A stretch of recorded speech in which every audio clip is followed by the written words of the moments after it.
Hey there, and welcome to another fretboard diagram video. And this is a topic on the major scale and how to construct a major scale just using the whole step, half step, whole step, whole step, whole step, half step pattern. So if you don't know what that is, a major scale starts with a note, and in order to produce the major scale, you have to go whole step, half, whole, half. And we see this scale is done on a single string, and it's easy to read the whole, half, whole, half on a single string.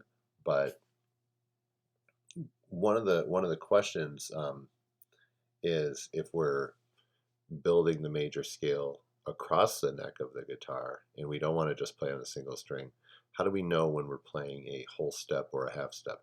I think a lot of people just memorize by rote the patterns and don't necessarily look at if they're playing a whole step or a half step. So in order to do that, we have to know what a whole step and a half step looks like when we go from string to string. So we're starting on G here, but I'm going to move this over to A. If this is my 1 and then my 2 is right here. I realized I shifted it. I was up here, but now we're going to start on A. If this is my my 2, this is a B note. Well, if I look here on the A string, there's also a B right here. So I can move this here. So if this is a whole step, then this is also a whole step. And if this is a whole step, that would make this a half step. Now you see, if you play a lot of scales, you realize there's not a lot of situations like this where the notes are 5 frets apart. There are some, but not often, because most of the time we try to stay within position. So a lot of times it would be more common for the player to, if they started here, to play this for the 2 rather than to come way up here. But the point is that is how you figure out a half step there. The whole step would be right there. So what a whole step means, we from the same fret on the next string we go 3 frets back. So it's 3 frets back on the next string, which makes a whole step. If this were my 1, because it's approaching the B string, then that would be my whole step. So this is what a whole step looks like here. Over here, a whole step looks like this. And then the half step would look like this. We're approaching the B string now. The half step looks like what a whole step looks like everywhere else. So I'm going to get rid of that. But we're going to start right here with the 1 and then go to the 2. Well, from the 2, I need a whole step because the pattern goes whole, whole. Well, I can either do it here, but if I'm going to start a scale, I'm going to go right here and play the whole step this way. So this is a whole step, this is a whole step. So the point of this video is for you to understand that this is a whole step. This is the same as this. It's just on another string. It's the same interval distance. 1 string over, 3 frets closer to the nut, closer to the head stock of the guitar. 3 frets back makes it a whole step. The next step in the scale is a half step. Well, that's easy because we can just do that.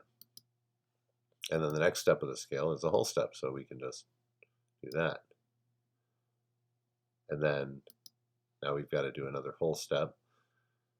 And if we're going to stick to a position, then it would make sense to play that right here.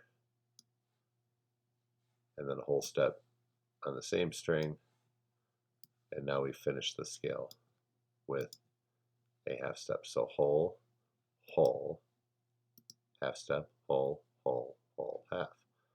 So a lot of the scales are done until we go through all of the strings. So now if we're going to build another whole step, come up here and whole.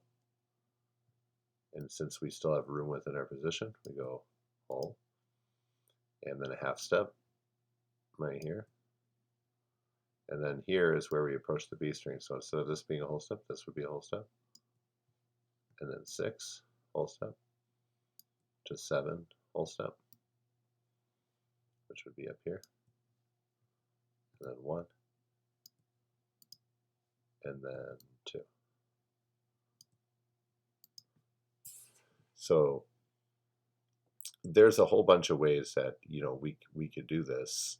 If, for instance, if our 1 was here, way up the neck, we wanted to do the 2 right there, and the 3 right here. These are whole steps, and then the 4 would be right there, and then the 5 right there, and then the 6 right there, because that's a whole step. Whole, whole, half, whole, only because of the B string, whole. Now the only place we could go is up this string, half, and then continuing up this string. That's the only thing we have left because we don't have any more strings to go. But this would be kind of a funky way of doing the major scale. Not very convenient because we're doing an awful lot of shifting all the way from the 15th fret and up. But the point is recognizing what a whole step and a half step look like when you go from string to string. Great, so go ahead and practice some of your scales by building them. Even if you don't have them committed to memory, you can build them based on your understanding of the formula for the scale, whole, whole, half, whole, whole, whole, half, and then your understanding of what whole steps and half steps look like when you jump strings. Hope you enjoyed it. Leave me some comments, give me some likes, watch my other videos, and I'll see you at the next one.